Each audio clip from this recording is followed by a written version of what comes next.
Hello everyone. सो आज हम पढ़ने जा रहे हैं अध्याय 6 का पार्ट 9। और आज पार्ट 9 में हम क्या जानेंगे? Let's see.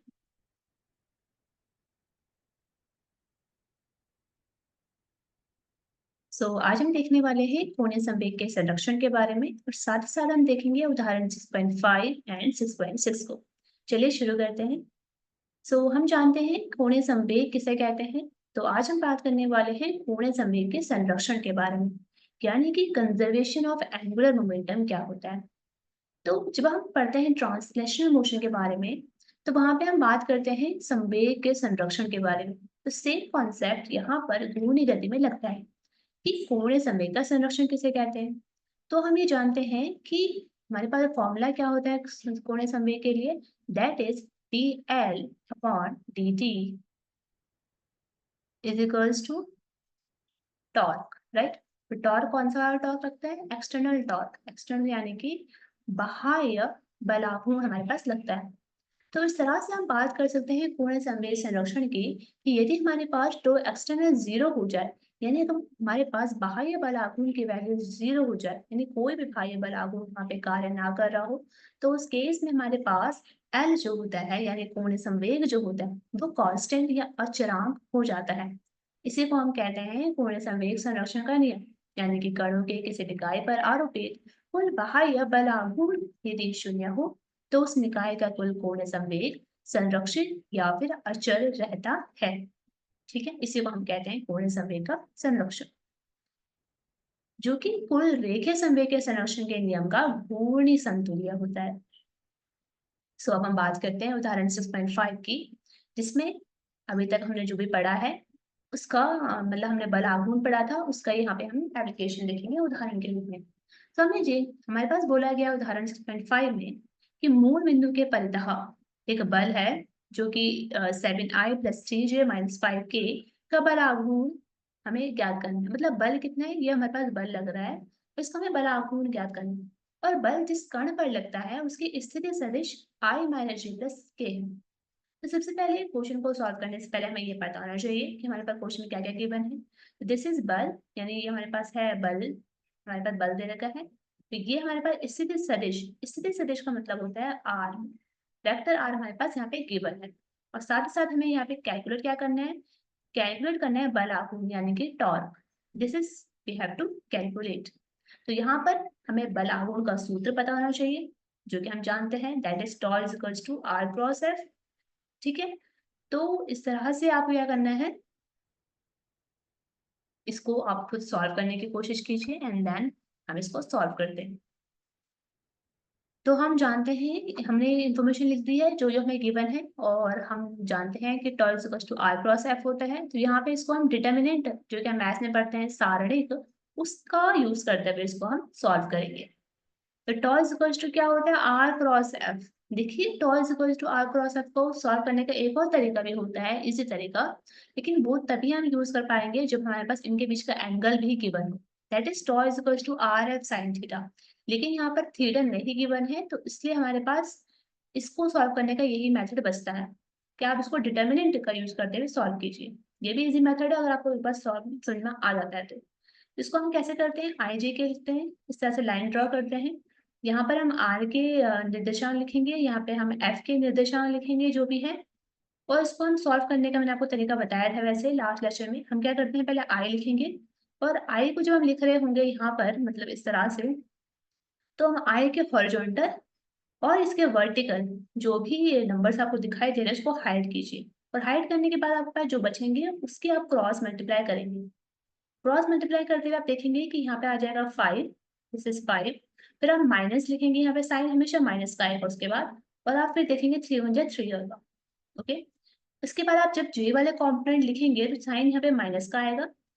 जे को लिखते हुए आप इसको again horizontal line vertical line छुपा देंगे, और जो बचेगा उसकी क्रॉस मल्टीप्लाई करेंगे इस तरह से। तो यहाँ पे आ जाएगा -5, फिर आएगा साइन माइनस का, और फिर आ जाएगा 7।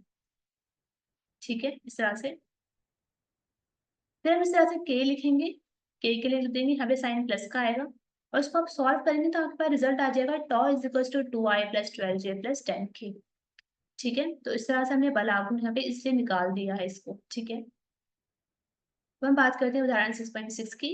यहाँ पे बोला गया है कि दर्शाएं कि अचर वेग से, अचर वेग यानी कि कांस्टेंट वेग होता है, कांस्टेंट वेलोसिटी होती है, उससे चलते हुए एकल कण का किसी बिंदु के परितः कोणीय संवेग उसकी समस्त गति के दौरान अचर रहता है। क्या कहा जा रहा है यहाँ पे, इसको हम डायग्राम के थ्रू समझते हैं। देखो डायग्राम हम यहाँ बनाया गया है और यहाँ से हम इसको समझते हैं क्या कहा जा रहा है। यहाँ पे कहा जा रहा है कि मान लो हमारे पास एक कण है, कण P मान लेते हैं, यहाँ पे कण P है मान लो, या फिर हम कण M मतलब एक कण हमारे पास है यहाँ से यहाँ पे जा रहा है, ठीक है। कण है हमारे पास एक, ये कण जो है उसकी वेलोसिटी जो है दैट इज कांस्टेंट, यानी जब भी इस लाइन के अनुदिश, इस स्ट्रेट लाइन के अनुदिश चल रहा होगा तो यहाँ पर उसका जो वेग होगा वो हर समय पर कांस्टेंट रह रहा होगा। तो यहाँ पे ये बोला जा रहा है कि हमें ये प्रूफ करना है कि ये किसी बिंदु के परितः, मान लो वो बिंदु O है, इस बिंदु के परितः जिस भी पोजीशन पे वो जाएगा उस समय उसका कोणीय संवेग संरक्षित रहना चाहिए, ये प्रूव करना है।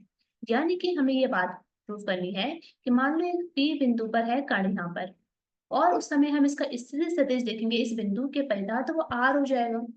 लेकिन एक टाइम ऐसा आएगा जब वो यहाँ पहुंच जाएगा वो, लेकिन उसके बाद उसका स्थिति सदिश क्या हो जाएगा, इस तरह का हो जाएगा, यहाँ पे R हो जाएगा।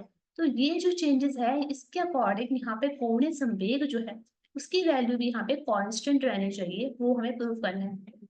तो यहाँ पे हम क्या करेंगे, कोणीय संवेग का सूत्र लगाएंगे, that is L is equal to R cross MV। हम जानते हैं दैट इज P मतलब L is equal to R cross P होता है और P की जगह हम MV रख सकते हैं। इसको ओपन अप करेंगे तो that is MVR sin theta हो जाएगा।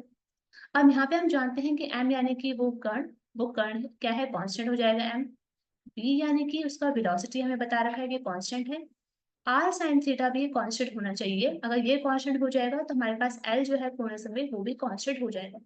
अब आप देख सकते हो यहाँ पे R sin थीटा क्या होता है, बेसिकली ये जो लाइन है OM, ये हमारे पास R sin थीटा है। तो ये लाइन जो होगी चाहे वो बिंदु यहाँ पर प्रेजेंट हो, तो हम इसको यहाँ पे देखेंगे इस तरह से, चाहे वो बिंदु यहाँ पर प्रेजेंट हो, तो हर एक पॉइंट पर जब वो इस लाइन के अकॉर्डिंग चल रहा होगा तो उस केस में हमेशा हम देखेंगे कि O M that is R sine theta वो हमेशा हर पॉइंट के लिए क्या रहेगा, कांस्टेंट रहेगा। यानी ओ एम की वैल्यू कभी दूसरी नहीं हो पाएगी बल्कि आर साइन थीटा ही रहेगी। तो इसलिए हम कह सकते हैं कि यहाँ पर कोणीय संवेग क्या रह जाएगा, कांस्टेंट हो जाएगा। यदि भी कण समय के साथ अपनी स्थिति तो बदल रहा है फिर भी वेग की दिशा क्या रहेगी, वही बनी रहेगी अकॉर्डिंग टू क्वेश्चन। इसलिए OM क्या हो जाएगा, that is R sin theta वो कांस्टेंट हो जाएगा।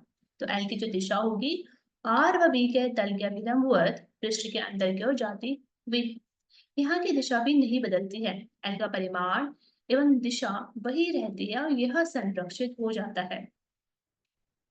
सो इस तरह से हमने ये वाला न्यूमेरिकल भी सॉल्व कर दिया है। तो आज के लिए इतना ही। अब हम देखते हैं रिव्यू। हमने देखा कि कोणीय संवेग संरक्षण किस तरह से नियम का फॉलो करता है। यहाँ पे हमने देखा कि यदि कुल बाह्य बलाघूर्ण का मान 0 होता है तो वहां पर कोणीय संवेग संरक्षित रहता है।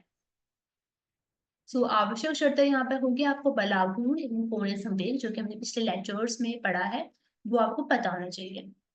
नेक्स्ट लेक्चर में हम देखेंगे कि दृढ़ पिंडों का संतुलन क्या होता है एवं उदाहरण 6.7 को हम जानेंगे। सो तब तक के लिए थैंक यू।